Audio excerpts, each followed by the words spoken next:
Congressman Rogers will be talking to us today about the implications, the lessons, the significance of the successful attack on Osama bin Laden for the intelligence business. And so we look forward to those remarks, and we welcome you, Mr. Chairman. Well, good morning. It's great to be here. I appreciate the opportunity and the offer, Ellen. Thanks for your work in the intelligence business as well. I know you did some liaison work at the United Nations, and you now work on the PAP. I want to call it the PIFIAP, but that's no longer. In this business, they change acronyms more than they change their underwear, I've decided. So I appreciate the work that you do, and thank you very, very much for that. Jane Harman, my former colleague, who is now at a think tank, and so apparently that makes you smarter than you were before, which I didn't think was possible, but thank you for being here. Yeah, thanks. And it's always good when you walk up to give a speech when Jane Harman, who is a good speaker and very knowledgeable about the subject, says, "Don't screw this up." Thanks. Thanks, Jane. Appreciate that. My good friend, Bud McFarlane, I'm honored to see you here this morning, sir, the National Security Advisor for Ronald Reagan. Did some fantastic work for your country. Thank you, sir, for being there. I see Paul Bremer in the audience, the former ambassador, and I don't know if you know that ambassador, but my wife worked with you in Iraq for quite a while, and thanks for sending her back in all in one piece. We appreciate that very much. I just thought I'd start today and talk a little bit about where we are. But before I talk about where we are, I want to talk a little bit about where we came from. 10 years ago, on the date of 9/11, the intelligence community was very different than it is today, very different. It had suffered huge losses in the 90s. We had cut back. Some places of the world, we had no station, no coverage whatsoever. We closed down shop in a lot of places. They used the intelligence community as the opportunity for the peace dividend after the fall of the Soviet Union. We see, leading up to 9/11, what a serious mistake that was. And we saw that the problems that were inherent in a shrinking organization and its ability to want to survive and do good and continue to do its mission, they became hunkered down. They hunkered down into a place where information sharing was a huge problem for them. Some of the hurdles that were there were legal problems. I often heard as an FBI agent about the cultural problem between the FBI and the CIA about sharing information. And it wasn't personality-based. It was legally based. The ability to share 6E information from grand juries was a crime. And as I have said often as an FBI agent, I don't look good in those orange jumpsuits with the numbers across the front. And so what that meant was the culture that was developed because the lanes in the road and the rules in the road prevented those things from happening. And then over time, it became known from the FBI to the CIA, you just don't really talk to each other, because it's a legal prohibition to do that. So that culture was ingrained in law and policies and the institutions. So you had a shrinking intelligence community. We said human intelligence is not valuable. Matter of fact, it's just too risky. We need to pull back. We're going to eliminate large numbers of our intelligence community. And really, it led to 9/11. Once 9/11 happened, the whole machination of who was responsible and who do we blame started. But at the same time, something pretty remarkable happened as well. All of our intelligence agencies realized that they weren't prepared for what was facing them. And the integration started.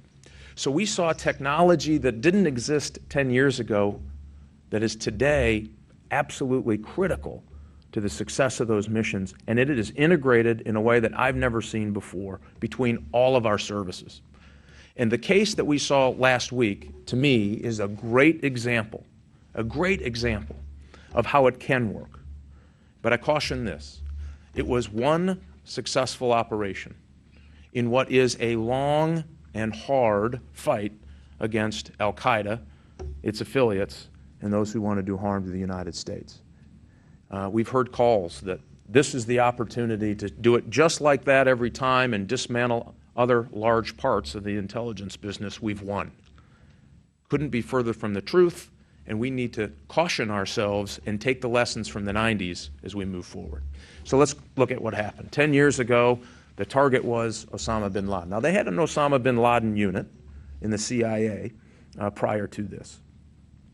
And its function was to try to understand and study and to see what lethality they really had. And of course, they had some events that were concerning to them. The East African bombings, the USS Cole certainly brought it to a height, the Khobar Tower bombings. All of those things had an impact, but none of it had stretched across the ocean and tapped the United States directly. So when 9/11 happened, it took a unit that was fairly obscure, didn't get all the resources, and made it incredibly important. So what we realized is, geez, we don't have enough human intelligence. We don't have the ability to touch people using the correct language in the correct place as often as we would like. Our ability to have signals collection in places where we need it was lacking. And it was very Washington, D.C. centered to the rest of the world. We didn't really coordinate as well as we could with the NGA and all the other INTs, the intelligence collection platforms that we might have, or agencies. Just didn't really happen in that way. So something really pretty amazing started. And we started taking people off the battlefield, and we gave them interrogations. And think about why that was important to where we are today. I had a senior intelligence official tell me a couple of years ago that about 70% about what the intelligence community understands about operations, recruiting, finance, weapons movement, how they raise money, what their propaganda unit looks like, and all of those things, including what their relationship is with the Haqqani network, or what their relationship is with the intelligence services of country A or B, came out of those first year's interrogations, all of them. So that's important, because if you're going to get to the next place, you have to understand who they are and how they operate. And then 5 years ago, through an interrogation, a small bit of information came out, a nickname applied to an Arabic nickname applied to an alias name.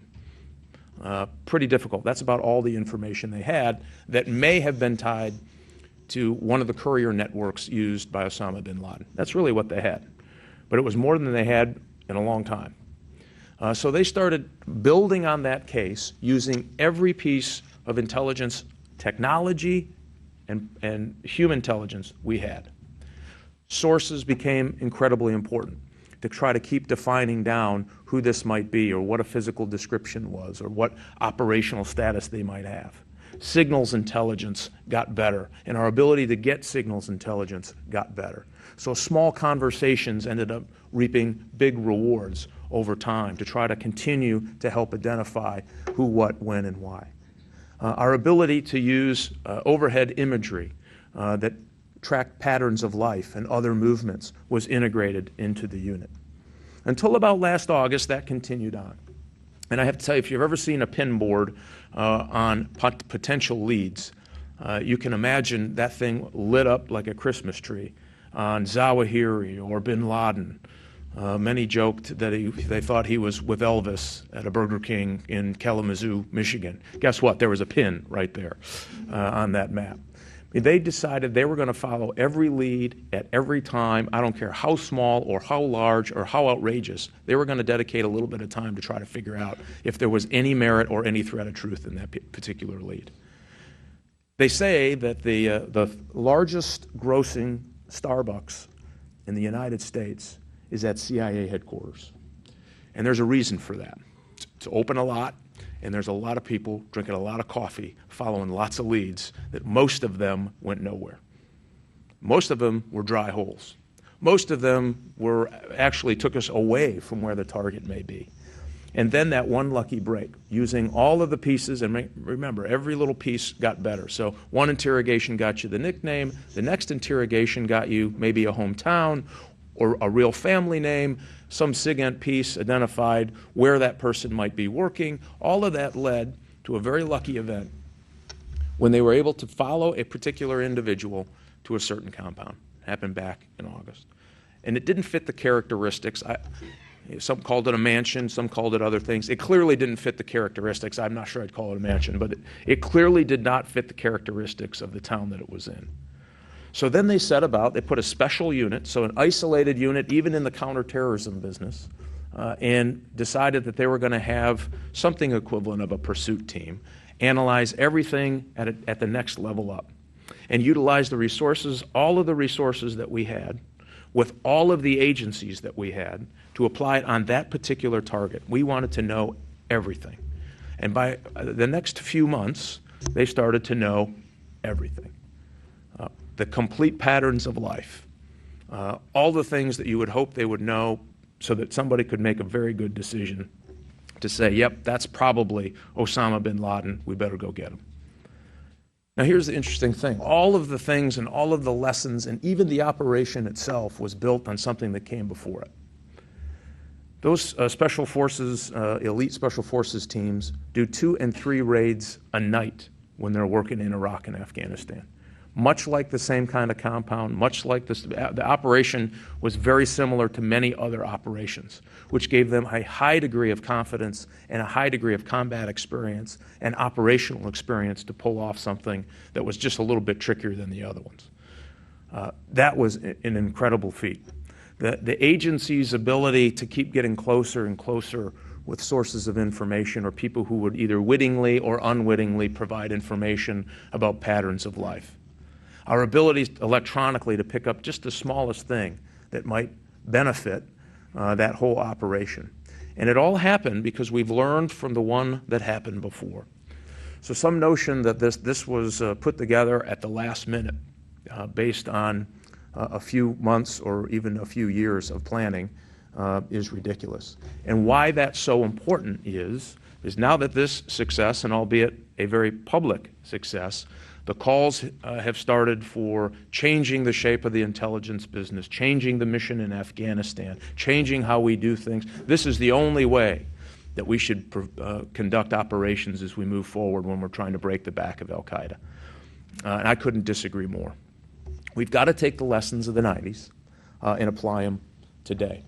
We have all the tools that have been laid out, the Patriot Act, the fact that this year we're going to do an FY11 bill that provides the necessary authorization and ability for the Intelligence Committee to do proper oversight on the 17 agencies for the first time. The authorities and the leadership is important. Leon Panetta has done a phenomenal job. Not only did he engage at the chairman or the Big 8 level all through the process, but when resources were needed or not needed, when we needed to move resources in order to accommodate, all of that became a working relationship.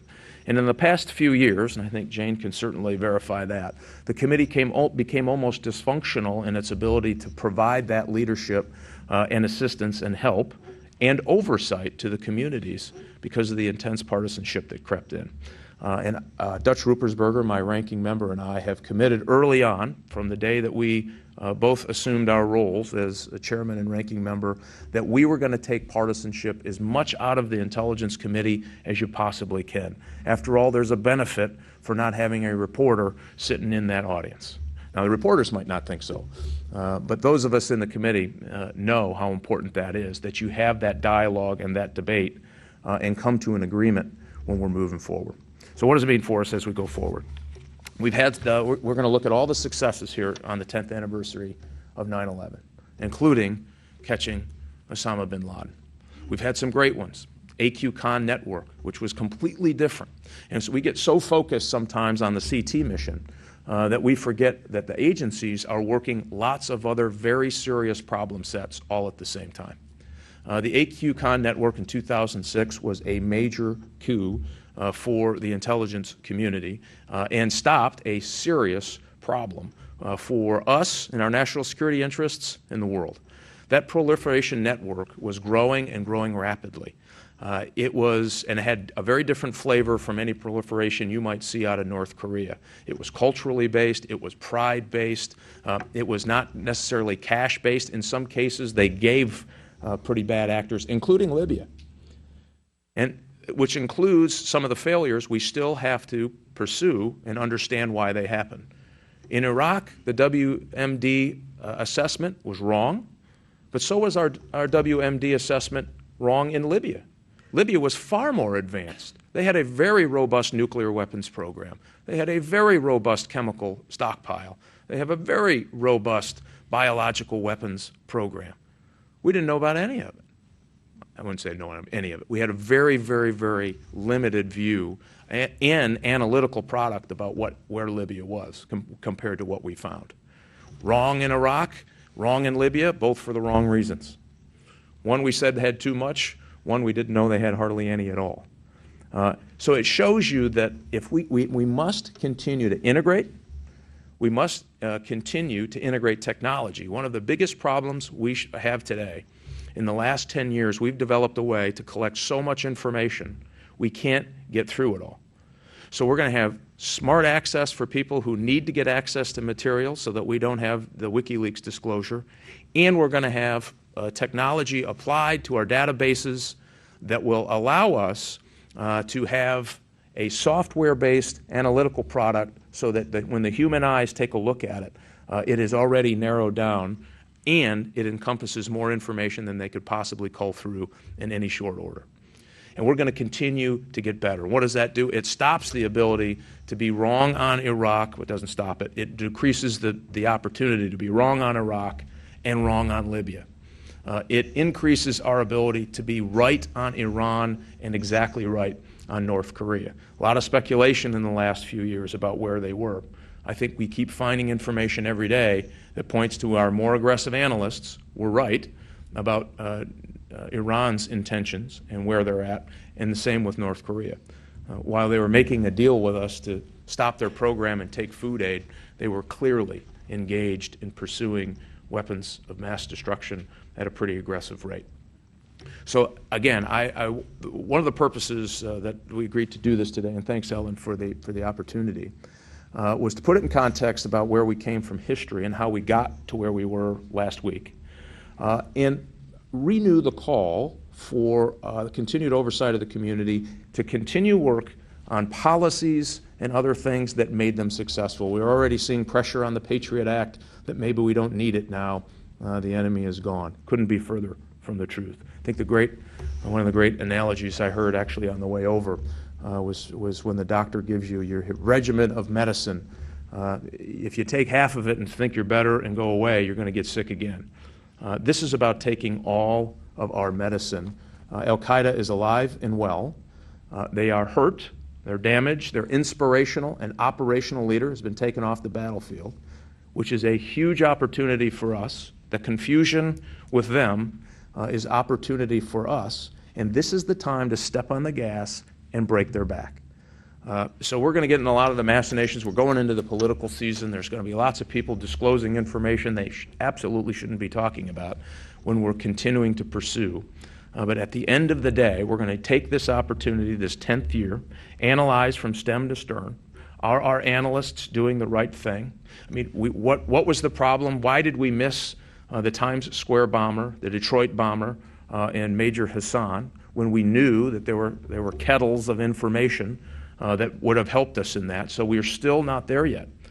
So we're going to continue the integration with our analysts. We're going to continue our ability to share information in a way that's smart, again, smart access.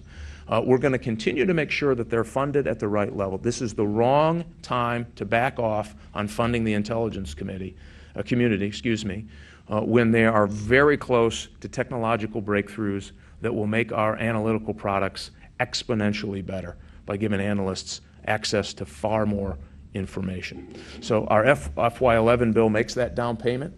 Our FY12 intelligence bill coming out probably next month will continue to make that investment. So it's one of the few line items you'll see this year coming out of the House that will be a slight increase because it's that investment in technology and people. And lastly, I will say that through all the politics of interrogation and all of those things that crept into our political debates, it's important to understand that leadership on these issues from the top to the bottom was as equally important at an Osama bin Laden catch as anything else. Good on the president for taking a look at the information and authorizing the operation itself. That was it's a good day. At the same time, we need to make sure that all of the policymakers from the executive branch to Congress understand that all of the things that led up to Osama bin Laden have to be A, improved on, and B, They need to have the leadership behind them so they can continue to produce the kinds of information that will get us Zawahiri, the next number 3 in al-Qaeda, and continue to break their back. This is our chance to break the back of al-Qaeda. It's no chance or no opportunity for us to retreat. And with that, I'm going to open it up. Ellen, if you want to take some questions or whatever, that'd be great. Thank you. Thank you, Mr. Chairman. Shall we Yeah, thanks. very useful remarks? Like to settle in, I'll give you get us started with a few questions. I thought one of the observations you made was that we don't catch all of them, and the examples you gave were the domestic terrorist incidents. So we've talked a lot about integration across the agencies of the intelligence community. I wonder if we could focus for a minute on integration of the committee structure on the Hill.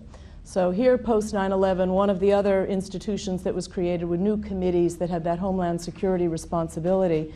And they're the ones, I believe, that have the lead on some of these questions of domestic, the integration of FBI and national intelligence, et cetera. So as chairman of HPSCI, how do you relate to the other committees that at least have, in part, an intelligence responsibility, armed services, Homeland Security? What's working and maybe what still needs to be addressed in terms of Congress's organization to deal with intelligence matters? Yeah, great question. One of the big complaints coming out of the 9/11 Commission, and if you've ever been in the executive branch, one of your big frustrations is how many committees you have to come down and talk to, sometimes on the very same issue.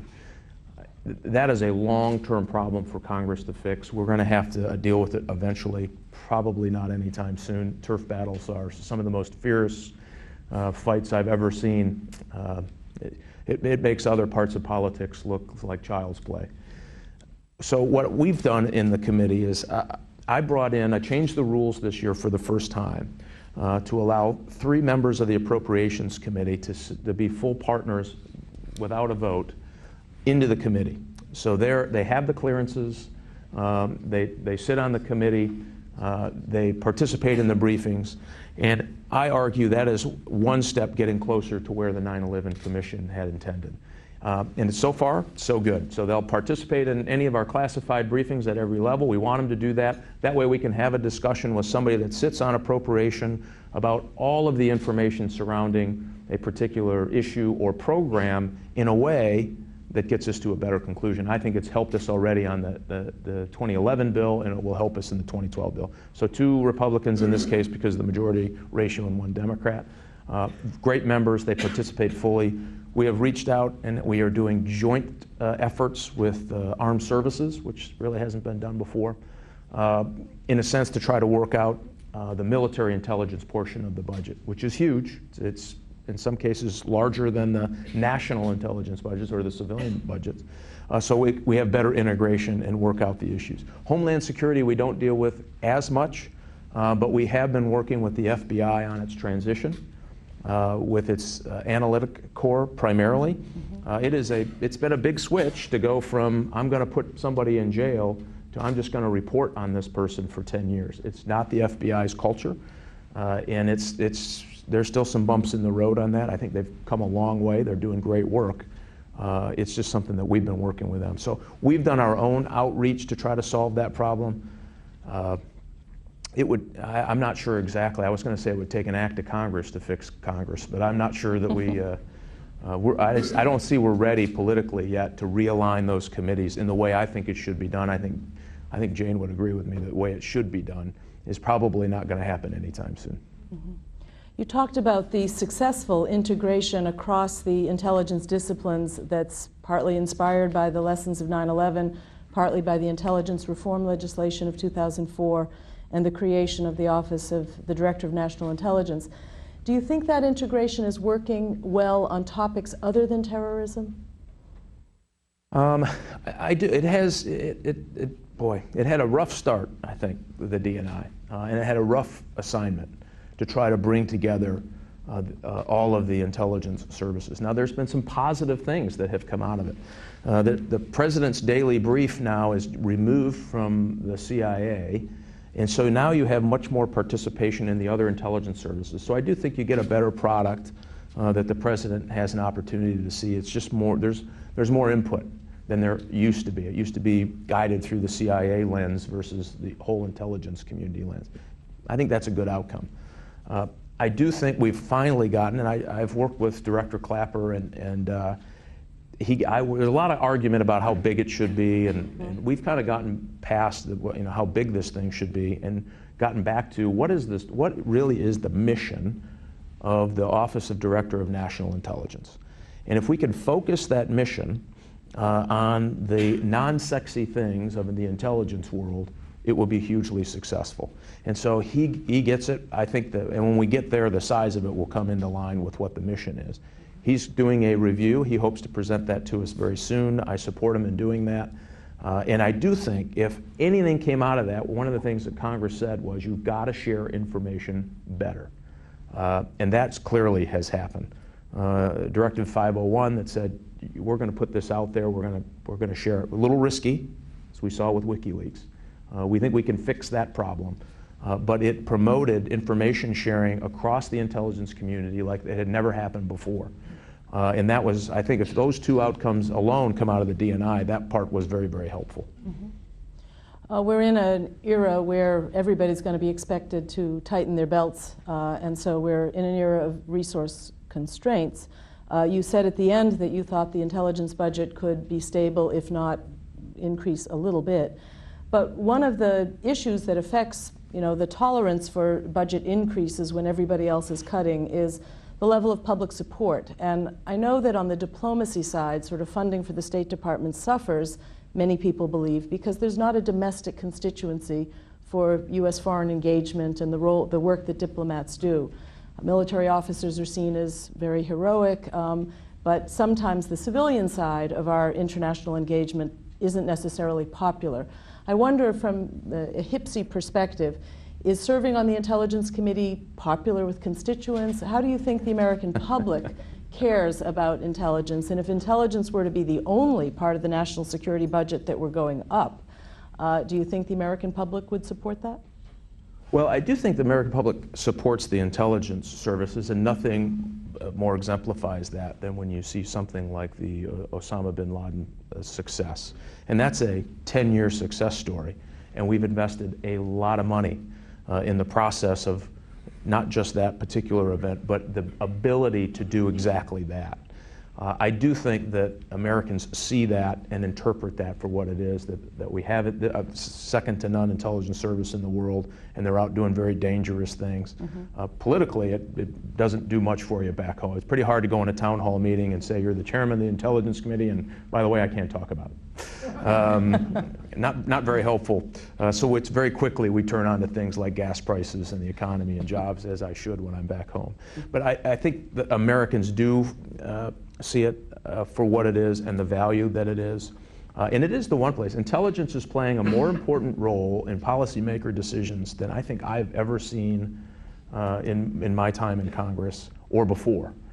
It has the real-time essence of how the world is changing means that you have to make real-time changes here as a policymaker in Washington, D.C. And without good, accurate, well-analyzed intelligence, it makes our job that much more difficult, and it makes it likely you're going to make a mistake. So it is absolutely critical that we continue a robust intelligence service. That being said, were there some things that we found? I actually brought in auditors for the first time on the committee to go through budget audits to try to find things that we thought that we could change, that we could get a little savings on. And it's been very effective. We think we've saved probably a couple $100 million just this year alone in merging programs and forcing programs to come together. And we get to peer over all of the silos, and so sometimes you can see what one silo is doing and the other silo is doing. It looks awful similar. They might not know it. So we've been able to merge some of that together, and we think get some savings out. And that's where the D&I has been helpful as well. That's great. Thank you. I'm going to open it up to you all. I'd ask you to wait for a mic and to please introduce yourselves, and I think I'll start with Jane Harman. Thank you, Ellen. Welcome, Mike, off the Hill to a bipartisan bastion, as is the Wilson Center, too. I'm enjoying my new service here. Two things. First, in your remarks, you did not mention IRPTA, wonderful acronym, the Intelligence Reform legislation of 2004, but Ellen asked you about it. As you recall, it was passed over the implacable opposition of then Secretary of Defense Rumsfeld and then Chairman of the Armed Services Committee, Duncan Hunter. We had to make some compromises, but it was bipartisan legislation strongly supported and, in fact, originated in the House Intelligence Committee, and your predecessor, Pete Huckstra, played a very courageous role in pushing it forward. My question is this. Director of National Intelligence Clapper credits IRPTA for helping him leverage all of the ints and to create the seamlessness that was necessary to put the clues together that were the predicate for finding Osama bin Laden. I think you would agree with that. And I think you would agree that going forward we have to continue to do that and do other things. My question is, we seem to be much better at doing that horizontally at the federal level. You're a former FBI guy, and I think you get the fact that we also have to share intelligence vertically from the federal level down to our communities. And there, I think we still have a lot of problems with overclassification and with less leadership than we might need. Because if we're going to find the next attack and hopefully prevent or disrupt it in our country, we need fully informed law enforcement at the local level. So my question to you is, how can we do better with vertical information sharing, using the tools at hand, and using the oversight that Congress can provide? Yeah, that's something we wrestle with. Department of Homeland Security has their analytical unit has tried to take this role and take classified information, put it in a format of which is readable and unclassified, and then get it out through Joint Terrorism Task Force, fusion centers, et al. And my only concern was that maybe we went too fast on, you might have a Joint Terrorism Task Force and a fusion center within a few miles of each other in some places of the country. And it's hard for local law enforcement to supply the people in these tight budgetary times to these task forces that some would argue, I'm not sure what I get out of it, right? They're judged by solving burglaries, homicides, and other crimes. And this is a more nebulous concept that we're going to help prevent something bad. So it is, I'm not sure I know the answer other than we need to continue to take that information. I would argue we probably ought to relook at how we do it and how we structure them. We can probably do it in a much more efficient way than we did right after 2004. We were in a hurry to get things going. I think we ought to have a hard look at it, see if we can't consolidate it and find a better way to get information that's usable. The other thing is we had, I used to call it the need to know with whom to share. And we got in a big rush that everybody had to know everything, and that's really not the right answer either. And so one of the systems that we're working on that we think can help at that end game is having the ability for smart access to systems. So that if I'm an analyst in, fill in the blank, I'm an analyst in South America, I probably really don't need to understand what's going on in Yemen unless there's a clear nexus. And if there's not that nexus, they won't have access to that information electronically. So that you couldn't get another WikiLeaks, you couldn't get somebody just dumping every massive data dump down and moving on. That problem would go away, but it would still continue this notion that I have access to everything. Then you take that and try to find something that, yes, it's important to Detroit, not maybe necessarily important for Maine. I mean, we need to share information with where it can be of some value. And that's really, I think, that next phase where that goes. It'll look more efficient, I think. Arnold? Chairman Rogers, Arnold de Borgraf, CSIS. Back in 2005, Sir Richard Dearlove was retiring from MI6. And he told some of us that the time was now at hand for exchanges of intelligence in real time on a multilateral basis as opposed to the binational basis we do it today. I was just wondering if you shared that view or not. Yeah, there has been some big changes in how we share multilaterally. Our liaison service is a part, just by lack of time, would love to talk about the liaison service. We could probably do a whole hour on that, and how we develop those services for better cooperation. We share information with people that you might be surprised on counterterrorism targets, because we've been able to get buy-in on who a common enemy is. And so we try to do that as fast and as real as we can, because we have found over time that with good relationships, we get better information as well. Our British and Australian, New Zealand, Canadian friends are some of our best partners in the war on terror, and we have fairly seamless information sharing. But this is that part of leadership I talked about. When there are problems, you can see it manifest itself in these liaison services. We've had some experiences in the last year or so because of relationships with certain countries that it filters down to our ability to share information with liaison services. So those, it is a top-down leadership. You don't want to offend our British friends too often.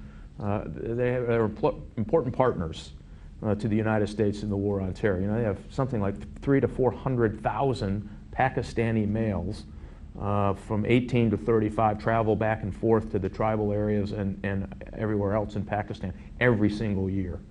Right? So I know they're worried about it. That means we ought to be worried about it. We need a very robust relationship. We've done some real-time sharing now. They have access to some of our data systems like I've never seen before in real time. They're integrated here in the United States. We're integrated there in the United Kingdom. Works great.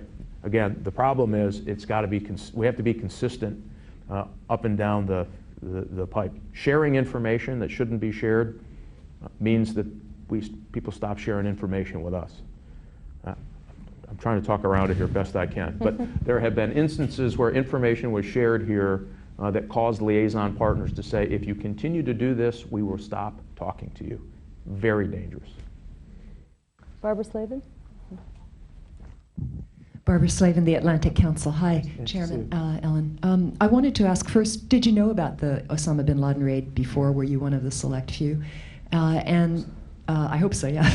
And secondly, I wanted to ask about Iran. What, in your view, has been the most effective set of tools against the Iranian nuclear program? Has it been sanctions? Has it been Stuxnet? Has it been other intelligence collection, assassinations? And where do you think they are? Thanks. Wow, look at the time. First, on the first part, Leon Panetta, I think, has done an exceptionally good job at the CIA. Maybe it's a product of being a former member, but he is very good about understanding how valuable a partnership can be with the Intelligence Committee. And he has done that. So when I became chairman, I had we called it a dinner and a briefing to come over and go over where we were back in January about what the possibilities were. And at that time, it was 40 to 50% shot that was who it was. And you could see just over time, and he was very good about keeping us in the loop and offering for suggestions, and we had to move some money, and all of that thing became, I thought, well done on behalf of the CIA director to do it that way, and I think it was much more effective at the end of the day. I'll miss him at the CIA. I'm sure General Petraeus will do a great job, but I keep telling Leon I'm not sure I'm going to talk to him anymore now that he's Secretary of Defense. He'll do a great job there. On the second part, this is one of those interesting areas where there early on was some policy differences at the very senior levels about how you approach Iran. So you had other countries with other equities who were far more aggressive, who were leaning far more aggressive, that maybe didn't line up with where the United States was a couple of years ago. There was just some misalignment of how aggressive we wanted to be. And you can imagine where Israel was, and then go around the rim, and you'd get as many different opportunities and suggestions about how we go about this as you could possibly imagine. And so some of what you have seen over time has been because there has not been one single focused plan on how we get there. I do think that's a lack of U.S. leadership on this particular issue. We have to lead this effort. We should be sitting at that head of that table, discussing those ideas, and then talking about it with our European allies, Iran's neighbors, who are as equally terrified of a nuclear Iran as Israel is. And so I think we can come to some common approaches to this thing. We haven't done that yet. I think that needs to happen. So yes, you're going to see these other things that may have not been as coordinated as well as probably they should have been. In the second row, the gentleman in the middle. Clayton Swisher with Al Jazeera English and an Oakland County native. All right. Welcome. Thank you. I wanted to be a little contrarian and You're just from Al point out- Jazeera and you want to be contrarian? Well, I find that Shocker. I wanted to ask you, you singled out the experience that American Special Forces had gained doing repeated operations in Iraq that helped prepare for their success in last week's raid. And you also talked, I presume, about the enhanced interrogation methods that helped yield information that led to al-Kuwaiti, the courier, which led to the compound mansion where bin Laden was found. But what if America hadn't pursued a war in Iraq that alienated so many Muslims around the world? And what if they had done the interrogations without laying a hand on the persons in custody? Do you think that maybe it wouldn't have taken the United States 10 years to find more information on bin Laden's whereabouts? And throw onto that the policies of the United States that have been pursued over the last 10 years, whether it's the unbridled support for Israel and its very controversial policies in the region, none of them have substantively been changed by the United States. How do you see your role in looking at American foreign policy and whether different approaches might have led to a better conclusion less than 10 years, possibly? Sure. Well, that would be great if you dismissed everything that had happened before, the 1993 bombing in New York, as I said, the Khobar Towers, the East African bombings, the USS Cole. The way we were operating then didn't work, and they were getting more aggressive and more bold, and they were feeling their oats, they were recruiting, they were using those successes. The barracks bombing, I know Bud McFarland spent a lot of time in and around that era trying to deal with that. All of those successes led them to be more bold, to recruit more people. There was no Guantanamo Bay, there was no interrogations, there was not much of anything going on against al-Qaeda, bin Laden, and his network. What we found was it was growing better, stronger, and more sophisticated. So 9/11 was a result of, I argue, not having an aggressive policy and not understanding the threat of al-Qaeda and what their true intentions were to not only the United States. Al-Qaeda has killed more Muslims than they have killed any Westerners, and they continue to do it in every country of which they reside. So some notion that we're just going to go back to the way it was and somehow this is going to all go away, I think is naive at best. And that's why we have found such good partners in Muslim countries who say, you're right, they got to go. They're as dangerous to a Muslim family as they are to an American family. And that's been our success. And I didn't talk about enhanced technique interrogations, you brought it up. But all of the interrogations that were conducted over time, you took somebody off a battlefield, you're going to talk to them. I don't think you have to use torture to get information. I'm a former FBI guy, obviously. We had our ways. But all of those interrogations netted information that helped us get smarter about who they were and how they operated. And everybody that you talk to, that gives you an opportunity to solve that next big problem for our effort to break the back of al-Qaeda.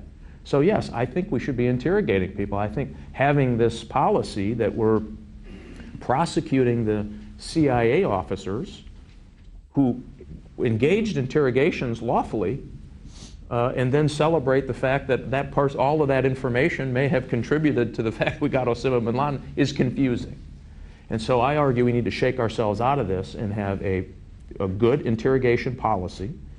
We do need to have a place to put them. If we get Zawahiri off the battlefield, where do you put him? The director of the CIA said if we got bin Laden, he would have to go to Guantanamo Bay. because that's the one facility that not only is protected from people inside getting out, but also from outside people getting in, which we know has happened some 19 times around the world where people have made escapes. As a matter of fact, the biggest one in Afghanistan where they took 500 fighters out through a tunnel.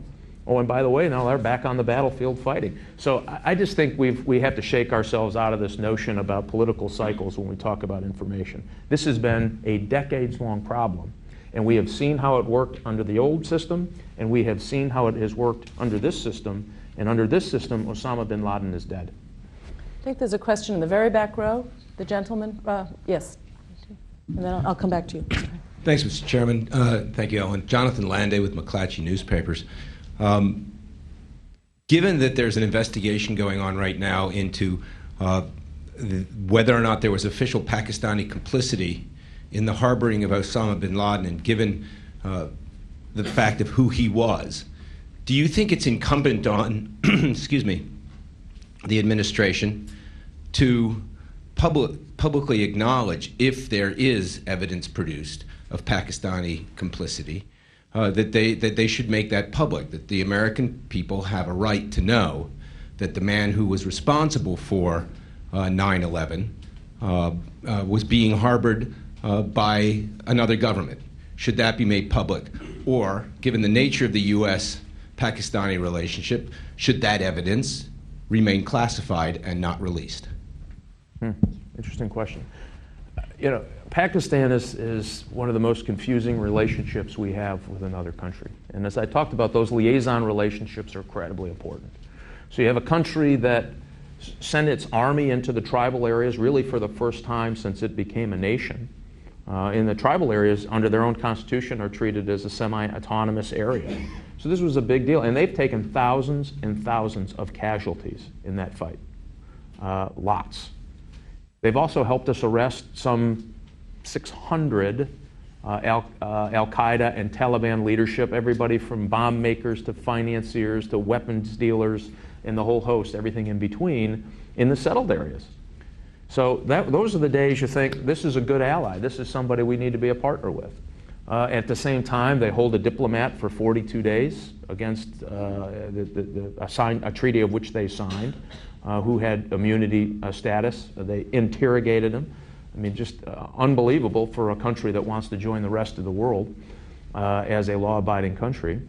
You have at least the notion about bin Laden and why was he able to I mean, clearly he had a logistics network. Who knew and what they knew is something we're asking lots of questions about. We do know that the Frontier Corps is riddled with sympathizers to the Taliban, mostly because it's familiar. They have family ties that cross tribes even in the area. That's presented a huge problem. We know that certain ISI members still have a sympathy toward the Taliban and certain Al-Qaeda elements and the Haqqani network, which I argue is more like an organized crime family than it is a tribe. You have all of those problems all going on all at the same time. It is a confusing place, and our national interests haven't lined up. Pakistan has not really come to the conclusion that the Taliban and Al-Qaeda is as big a threat as India. They believe India is their problem. And so that has been, I think, the United States' struggle all along. So they look at this as, gee, we'd like to help, we're going to try to help, but have you looked at India lately? Boy, that's a real problem. And so that's the struggle that we've had with Pakistan. I do believe that we're going to have to ask tough questions. We need to understand. I think it's inherent as our relationship continues here that we know who, what, when, and why about Osama bin Laden being in this particular compound for as much as 5 years. We should all understand that. And that's, today, I will tell you today, from all the information I have seen, we can't conclusively say that somebody senior knew and promoted Safe Haven. Clearly, there may have been elements that knew and looked the other way, but we can't say the institutions yet knew and looked the other way. But we'll get. Hopefully, we'll know that.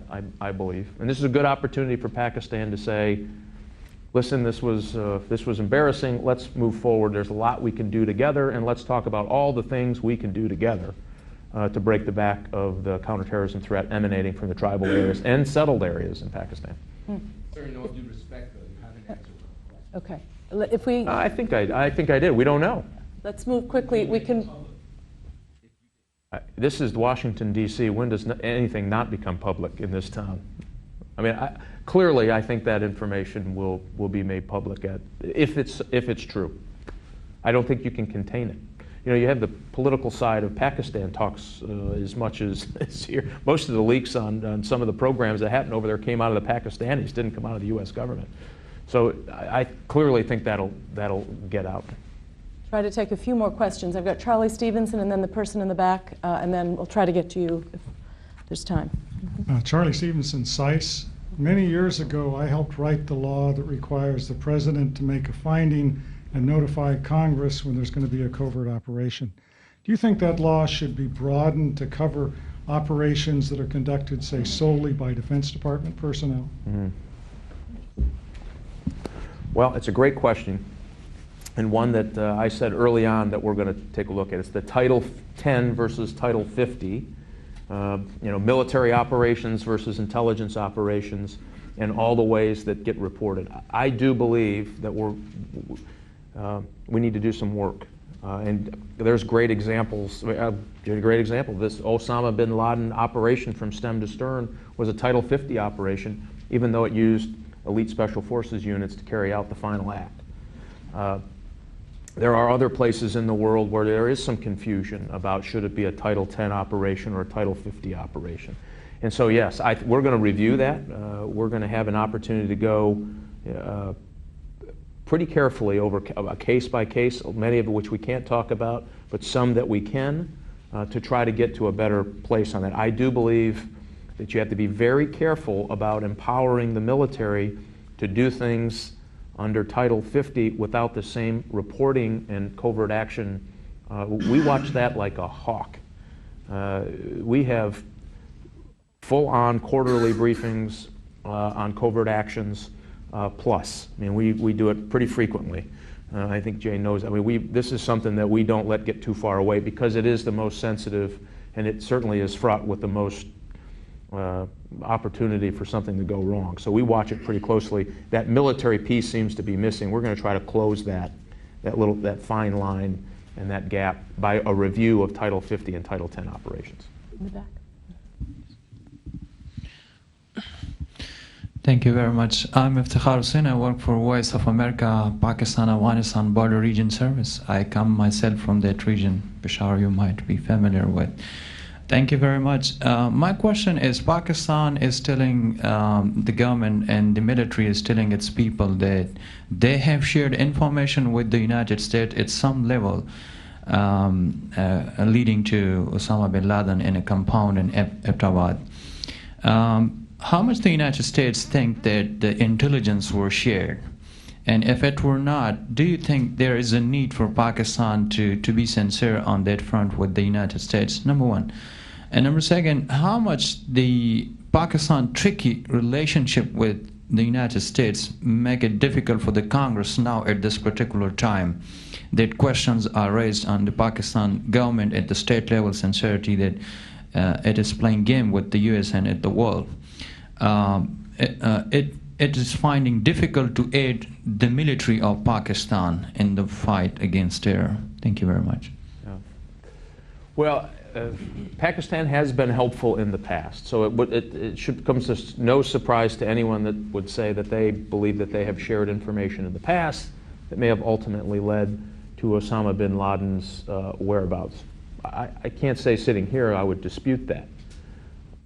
The problem has come with the fact that if they knew he was there and if they didn't pass along that little tidbit of information is a huge problem. Again, they have been on again and off again. They've been helpful. Some detainees that they take into custody we get access to fully, some we do not. And that's been this frustration with dealing with the ISI, the Army, and the government of Pakistan. I hope we look at this not as, we'll go back and do the forensics on all of this. That will happen. How does this happen? So we can have a full and complete picture. But I hope we don't spend a lot of time on that particular portion. This is the time for Pakistan and the United States to say, all right, done deal. Osama bin Laden is gone. We have lots and lots of work to do. The Haqqani network is still alive and well in producing suicide bombers and logistics and finance and soldiers in the fight both for Afghanistan and we believe that they may have some logistical role in helping in the bombings in India. So all of those things are still going to happen. Taliban leadership is still a threat not only to our soldiers, U.S. soldiers and our allies in Afghanistan, but I argue to the settled areas, as you saw when they invaded Swat. That was the first time that they had gone into a settled area of Pakistan. And so our argument is, boy, when this happens, we want to be your friends, we want to help you, but this has to be a transparent, open relationship where we both fully understand the threat of Taliban and Al-Qaeda elements. And that's where I hope we take this opportunity to get there. We're going to have some of this that I think you probably know better than anyone of the internal political debates that are happening in Pakistan today. And you know, it's not one heck of a lot of difference than a very knockdown, drag-out presidential election season. Pakistan is suffering that same thing. So the smallest thing gets blown up to a bigger than proportion event politically in Pakistan that causes them to make bad decisions about full cooperation with the United States. We're going to try to help them get through that if we can.